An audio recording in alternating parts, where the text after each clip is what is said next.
ఏపీలో సంక్రాంతి సంబరాలు అంబరాన్ని అంటున్నాయి. ఊరు వాడలో పండగ సందడి నెలకొంది. అయితే రకరకాల పిండి వంటలు, భోగి మంటలు, రంగవల్లులు, హరిదాస కీర్తనలు, డూడు బసవన్నలు, గుండాటలు, కోడి పందాలతో ఎటు చూసినా కూడా ఫెస్టివల్ కోలాహలం కనిపిస్తోంది. ఇక పండుగ సందర్భంగా ఎక్కడెక్కడ ఉన్న వారంతా కూడా సొంత ఊరికి చేరుకుని సంబరాల్లో మమేకమవుతూ ఉండటంతో పండుగ కళతో పల్లెలు మురిసిపోతున్నాయి. మరోపక్క పండుగ సందర్భంగా పలు ఆటల పోటీలు, సాంస్కృతిక కార్యక్రమాలు కూడా నిర్వహిస్తున్నారు.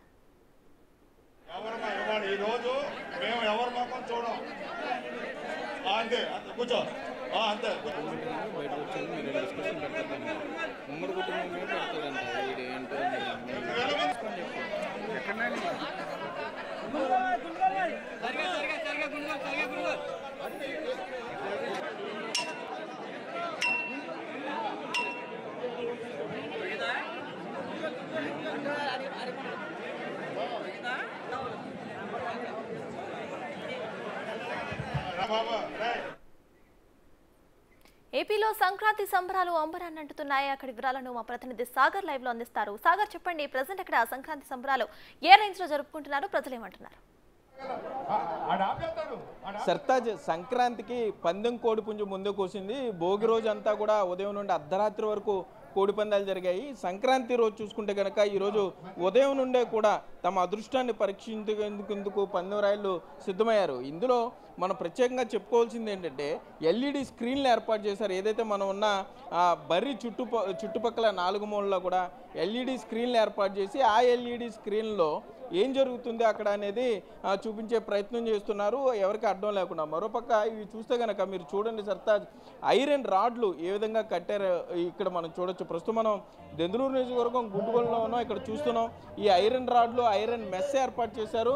విందులోనే చూడాలి, ఒకవేళ ఎవరన్నా కనపడకపోతే ఎల్ఈడి స్క్రీన్లు బయట ఏర్పాటు చేశారు. ఆ ఎల్ఈడి స్క్రీన్లో చూడాల్సి ఉంటుంది. మనం చూస్తే కనుక ఉదయం నుండి కూడా ఇదే సందడి వాతావరణం నెలకొంది. సుమారుగా ఉమ్మడి గోదావరి జిల్లా వ్యాప్తంగా కూడా 250 బరువుల దాకా ఏర్పాటు చేసినట్లు సమాచారం అందుతుంది మనకి. ఉదయం నుండి కూడా ఇదే పరిస్థితి ఇక్కడ నెలకొంది. లక్షలాది రూపాయలు చేతులు మారుతున్నాయి. పందెం రాయలు తమ అదృష్టాన్ని పరీక్షించుకుంటున్నారు. ఇప్పటి వరకు కూడా 365 రోజులు ఏడాది మొత్తం కూడా చాలా రహస్యంగా పందాలు జరిగితే ఇప్పుడు చూసుకుంటే కనుక ఈ 3 రోజుల పాటు అధికారికంగా ఇచ్చినటువంటి అనధికార ఉత్తర్వులను బట్టి ఇక్కడ పందాలు జరుగుతాయని చెప్పుకోవచ్చు. మొత్తం అంతా కూడా ఇంటిల్లిపాది ఇప్పటికే పట్టణాలకు సంబంధించిన వారంతా కూడా ఇక్కడికి చేరుకున్నారు, గ్రామాలకి చేరుకున్నారు. ఈ గ్రామాలకి సంబంధించి పందాల్లో తమ అదృష్టాన్ని పరీక్షించుకోవడం, కానీ మధ్యాహ్నానికి కొత్త అల్లుళ్ళు ఇల్లి ఈ కోడిపుంజులకు సంబంధించి పందాల్లో గెలుచుకున్నటువంటి ఆ కోడిపుంజులను కూడా వారు ఇష్టపడి, అంటే దాన్ని గౌరవంగా కూడా చూస్తారు. మాజీ ఎమ్మెల్యే ఉన్నారు, ఉంగుటూరు మాజీ ఎమ్మెల్యే గన్ని వీరన్నయ్యలు. సరే, ఏంటి ఎన్ని డబ్బులు తెచ్చారు తమ్ముడు? ఇది తెలుగు సంస్కృతి సాంప్రదాయాలకు ప్రతీక. మన తెలుగు వారందరూ కూడా ఈ సంక్రాంతి 3 రోజులు కూడా మీరు ఒక్క కోడి పందాలు చూపించే ఈ డబ్బులు ఎంత ఇచ్చారన్నారు. కోడి పందాలే కాదు, ఎడ్ల పందాలు, అలాగే మరి ఆడపిల్లలు ఉన్నారంటే వాళ్ళంతా కూడా వాళ్ళకి ఇష్టమైనటువంటి అనేక రకాలైన పాటల పోటీలు, ఆటల పోటీలు అన్నీ కూడా ఎలా జరుగుతుంది? పండగ ఎలా జరుగుతుంది? పండగ అంటే ఇదే కదా, రియల్గా వాస్తవంగా జరిగే పండుగ ఇదే కదా. ఈ పండుగ ఇదే పండుగ ఇదంతా కూడా ఏదైతే మనకు చట్టానికి లోబడి ఉన్నాయో ఆ చట్టానికి లోబడి చేసేటువంటి ప్రతి కార్యక్రమాన్ని కూడా ఎంజాయ్ చేయడానికి ప్రపంచవ్యాప్తంగా ఉన్న తెలుగు ప్రజలందరూ కూడా ఈవేళ వాళ్ళ స్వస్థలాలకు వచ్చి, ఉదాహరణకు మన ఆంధ్రప్రదేశ్ అవ్వచ్చు, తెలంగాణ అవ్వచ్చు, ముఖ్యంగా మన ఆంధ్రప్రదేశ్లో, ముఖ్యంగా ఈస్ట్ వెస్ట్ గోదావరిలో ఈవేళ ప్రపంచవ్యాప్తంగా ఉన్నటువంటి తెలుగు ప్రజలందరూ ఇక్కడికి రావడమే కాకుండా మన సంస్కృతి సాంప్రదాయాలన్నీ కూడా కాపాడుకునేటటువంటి భాగంలో ఈరోజు మామూలుగా ఆడపడుచులు ఉంటారు, మా ఇంటి ఆడపడుచులు ఉంటారు, ఇంటికి వస్తారు, ముగ్గుల పోటీలు అంటారు, ఆటల పోటీలు అంటారు, పాటల పోటీలు అంటారు, కొంతమంది రైతు యువకులు ఎడ్ల పందాలు అంటారు, కొంతమంది యువకులు కోడి పందాలు అంటారు. ఇలాగ అన్ని రకాలుగా కూడా ఈ యొక్క తెలుగు సంస్కృతి సాంప్రదాయాలను కాపాడుకునేటువంటి భాగంలో తప్ప ఇదేదో చట్ట వ్యతిరేకంగా ఎవరైనా చేసినా సరే అది మేము కూడా ఒప్పుకోం. ఏది జరిగినా సరే చట్టానికి లోబడి చేసేటువంటి ప్రతి కార్యక్రమాన్ని కూడా ఎంజాయ్ చేయాలి. తెలుగు సంస్కృతి సాంప్రదాయాలు మనందరూ కూడా కాపాడుకోవాలి. ఓకే, మనం చూస్తున్నాం ఇక్కడ ఆడపిల్లలు కూడా పందాలు చూడడానికి వచ్చారు వివిధ ప్రాంతాల నుండి. ఎక్కడి నుండి వచ్చారు ఏంటో కనుక్కుందాం. ఏమండి, ఎక్కడి నుండి వచ్చారు మీరు? హైదరాబాద్ నుంచి. ఏం చేస్తారు మీరు? డాక్టర్ అండి. పందాలు చూసారా? ఎట్లా జరుగుతాయి? బాగా జరుగుతున్నాయి, బాగా జరుగుతున్నాయి. ఎంత వేసారు బెట్టింగ్? ప్రస్తుతానికి అయితే ఇంకా ఏం లేదు. ఎవరెవరు వచ్చారు? నేను మా మిస్సెస్ వచ్చాము. ఓకే, మనం చూసాం హైదరాబాద్ నుండి కూడా ఇక్కడికి రావడం జరిగింది. ఏమండి ఏంటి మీ అల్లుడి గారు ఆయన? ముందుగా సంక్రాంతి శుభాకాంక్షలు తెలియజేస్తూ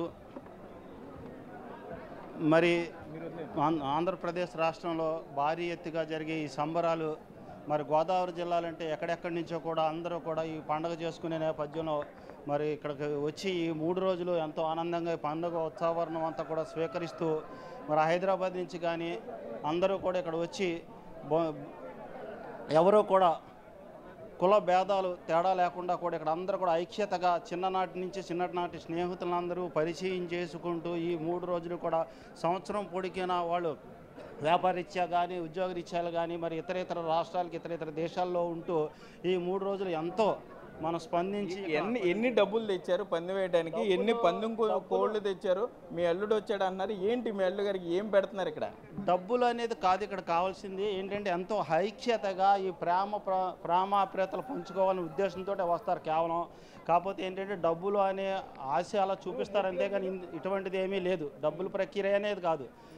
మన్ననం పొంది మనం ఇక్కడ సంతోషంగా ఉండాలి ఈ 3 రోజులు అని చెప్పి ఆధారంతో ఇక్కడ వస్తూ ఉంటారు అందరూ.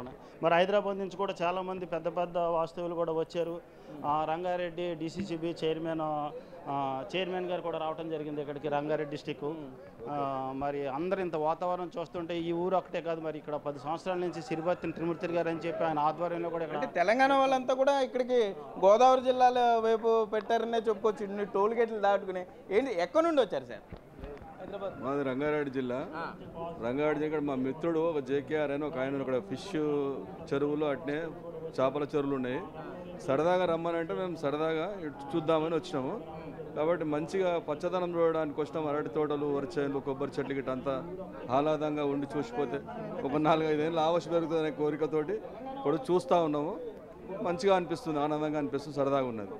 కాబట్టి అంత పచ్చతోరణము ఒక మంచి. ఎలా ఉంది మా గోదావరి జిల్లాలో ఆత్మీయత ఎలా ఉంది ఏంటి మీకు ఇక్కడ? ఈ కోడి పందాలు కానీ వంటకాలు, పిండి వంటలు ఎలా ఉన్నాయి? వంటకాలు ఎక్సలెంట్ ఉన్నాయి.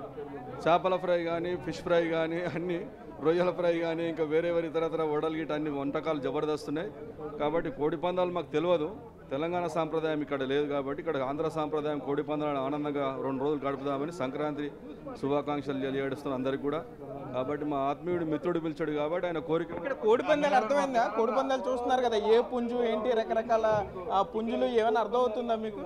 అంటే జనరల్ ఇక్కడ బక్కగున్న పుంజులు ఫైట్ చేస్తున్నాయి, అంటే దొడ్డుగున్న పుంజులు బక్కగున్న పుంజులే ఎక్కువ గెలవడం జరుగుతూ ఉంది. బాగా పర్సనాలిటీ ఉన్న పుంజులు ఓడిపోతూ ఉన్నాయి. నేను చాలా అబ్జర్వ్ చేసిన ఒక 5 పోటీలు ఏవైతే బక్కగున్నాయో, ఏవైతే రెడ్ కలర్ ఉన్నాయో రెడ్ కలర్వే గెలుస్తూ ఉన్నాయి. ఓకే, మొత్తమే చూసుకుంటే ఈ తెలంగాణ రాష్ట్రానికి సంబంధించి ఎక్కువగా ఎవరైతే కోడి పందాలు మీద అభిమానం ఇది ఉంటుందో, గోదావరి జిల్లాలో ఆత్మీయత చూడాలో వారంతా కూడా ఇంచుమించు తెలంగాణ రాష్ట్రానికి సంబంధించి ముఖ్యమైన వారు. మొత్తం అందరూ కూడా ఇంచుమించుగా అక్కడ పట్టణాలన్నీ ఖాళీ అయ్యి పల్లెబాటిన పరిస్థితి అయితే ఉంది. ఈ పండుగ 3 రోజుల పాటు కూడా గోదావరి జిల్లాలో ఇదే పరిస్థితి కొనసాగే అవకాశం అయితే ఉంటుంది. సర్తాజ్.